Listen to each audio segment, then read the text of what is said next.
This is how there's a night halt. Night halt કહી શકાય.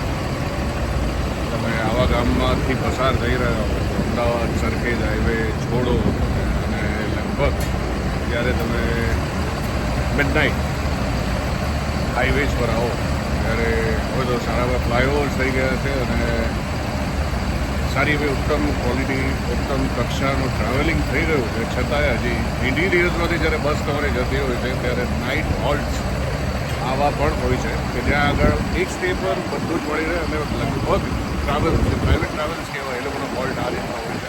અહીંયા ચા પાણી નાસ્તો પાઉંભાજી વડાપાઉં કહેવાની જરૂર નથી. તમામ પ્રકારની લગભગ ખાદ્ય સામગ્રીઓ મળી રહી છે. યા બિલકુલ. કાંઈ પણ ગરમ વસ્તુથી લઈને કાંઈ પણ તમે ચા પીને બધી ગરમ વસ્તુ અહીંયા મળી જાય. અને તમે જોઈ શકો છો કે કદાચ આમાં કટલરી કોસ્મેટિક્સ એવું બધું પણ મળી જાય. ક્લાસિકની આઇટમ્સ ઇટ્સ બિઝનેસ. ક્યારે પણ કસ્ટમર કંઈ પણ માગી શકે એવી તૈયારી સાથે આ લોકો હાઈવે પર બિઝનેસ કરતા હોય છે.